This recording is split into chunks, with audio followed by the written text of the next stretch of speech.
My mission in business and in life is to help women unplug from the absolute fucking bullshit beliefs, conditioning, stories, ceilings, limitations that they have on their life, to embody their most unapologetically wealthy as fuck $1 million them energy, and to become the first self-made millionaires in their family.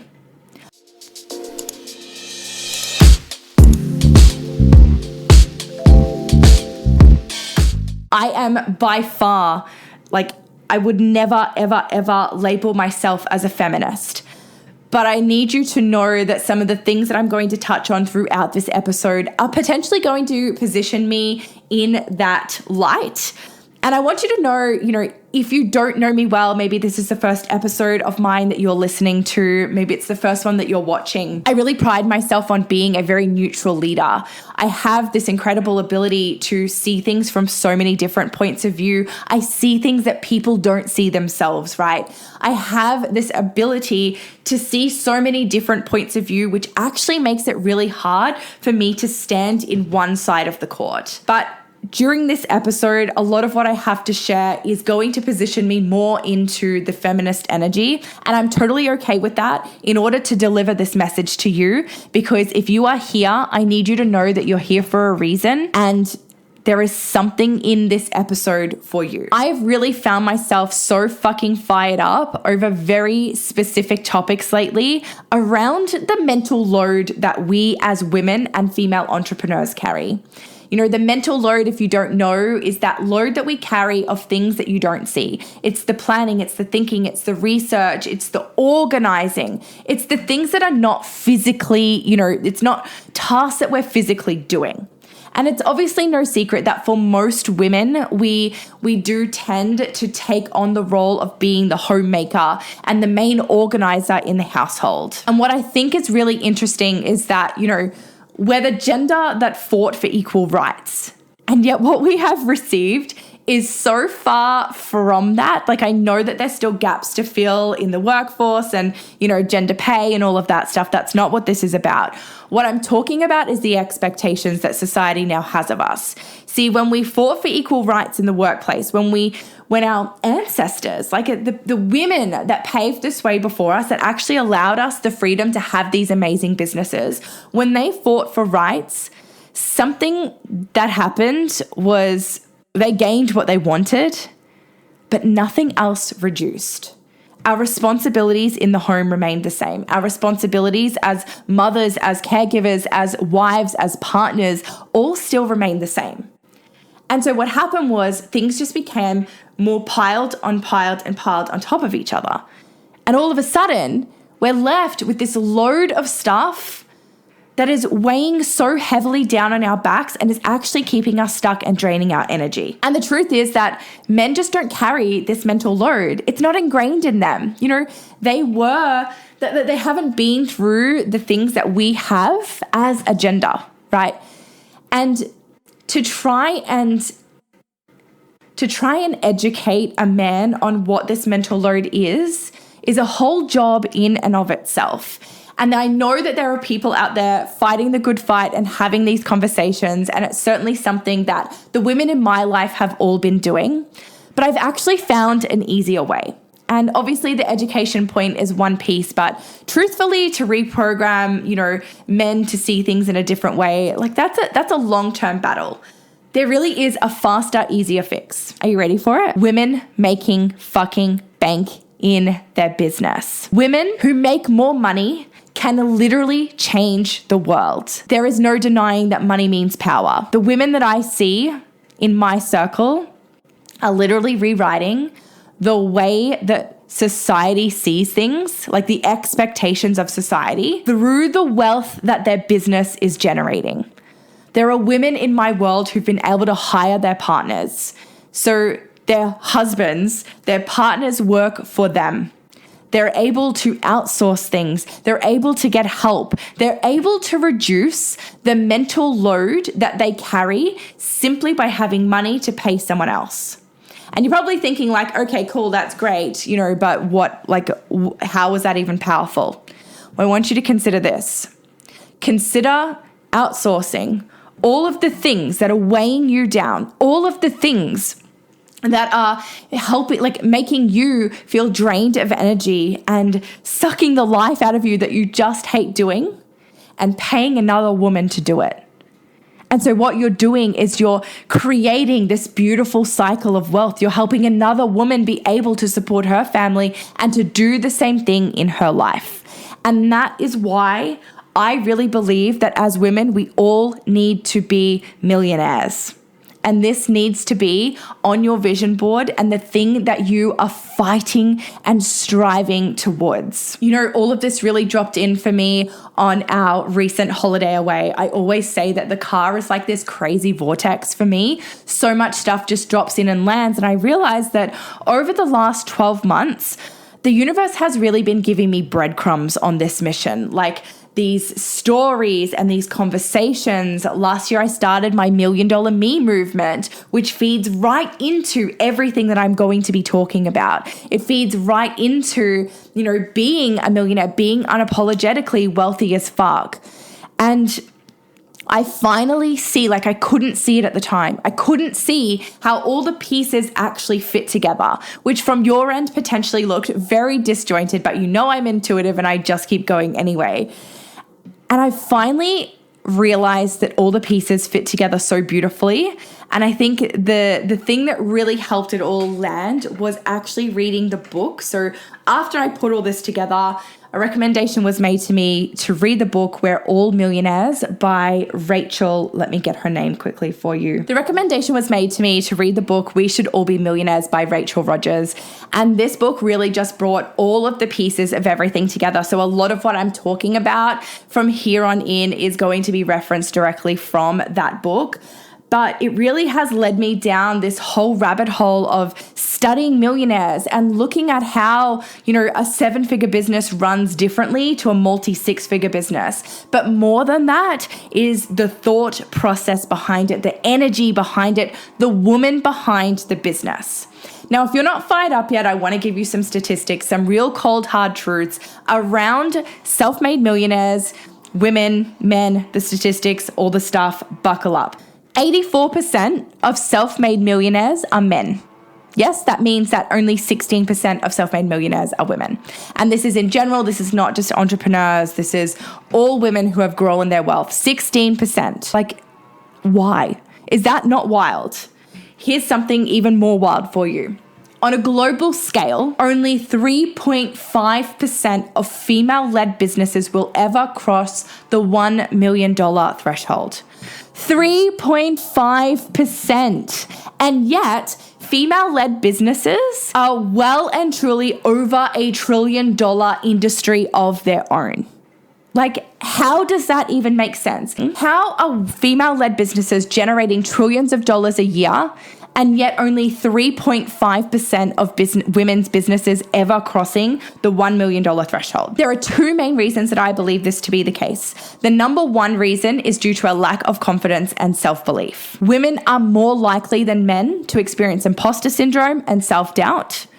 They consistently doubt their worth, doubt their value, and undercharge themselves. They sell themselves short every single day. And the second thing is everything that I've been talking about.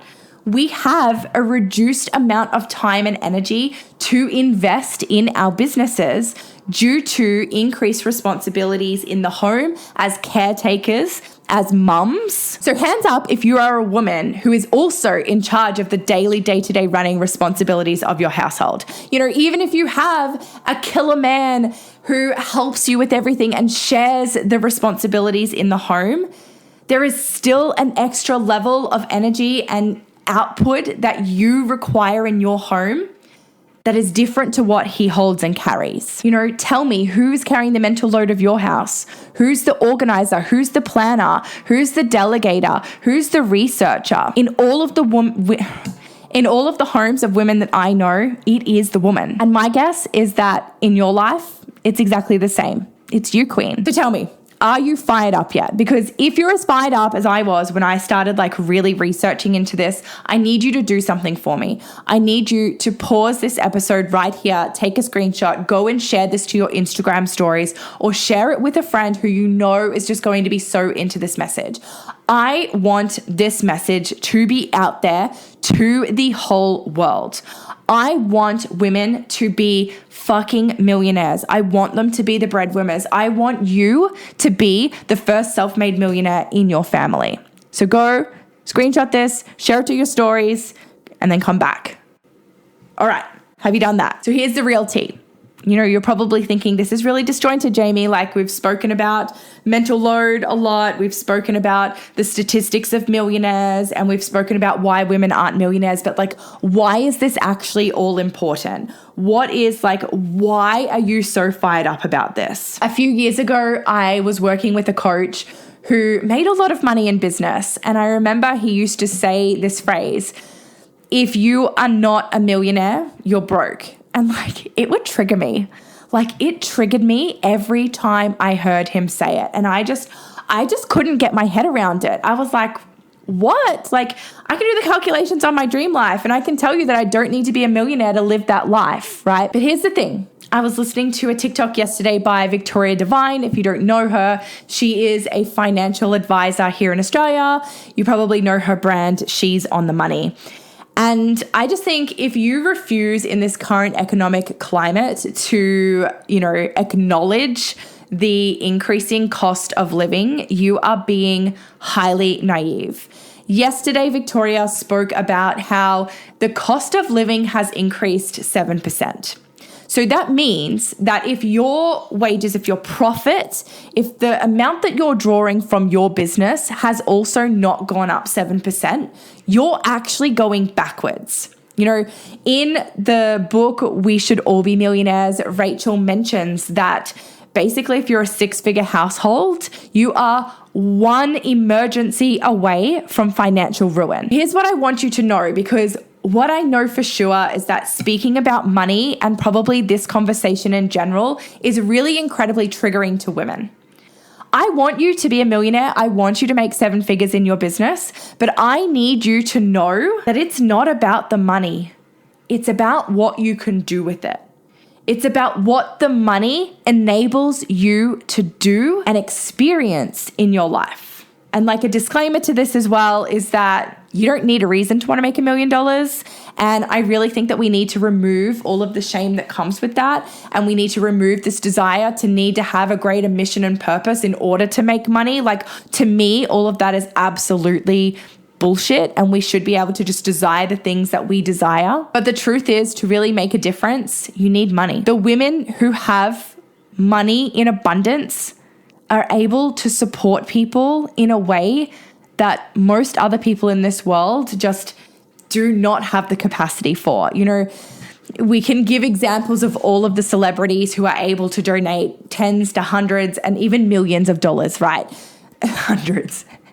Tens of thousands, hundreds of thousands, and even millions of dollars to charities, to support, to just missions that really light them up. But again, that's putting things outside of you. That's putting the desire outside of you. And while I think it's great to desire to impact people and help the vulnerable people in our world, you need to help yourself first.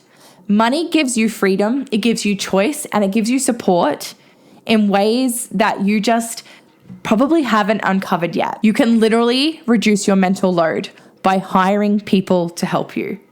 You can hire women who can organize, who can plan, who can research for you. You can reduce your to-do list by hiring people to help you.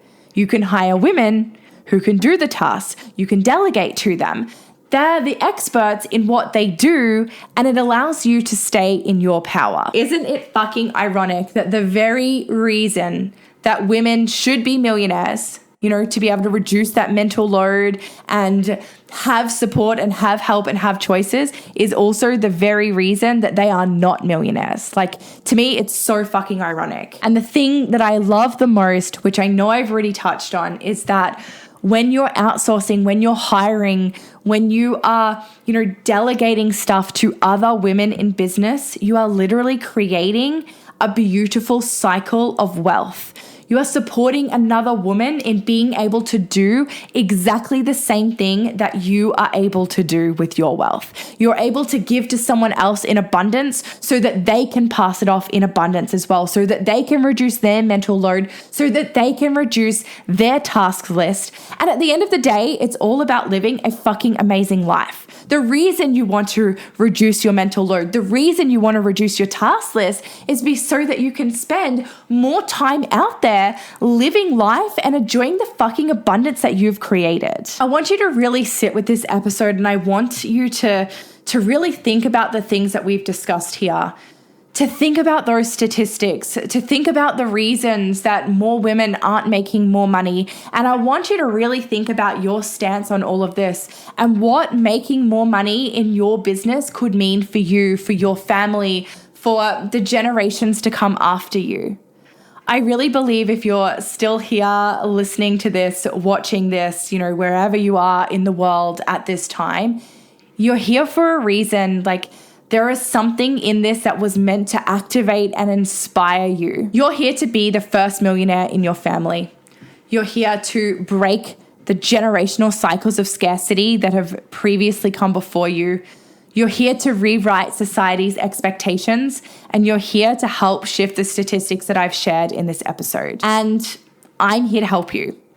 I'm here to help you embody that next level self and set yourself up to be unapologetically wealthy as fuck. I want to help you remove the things that are in your way in order to make your first $1 million.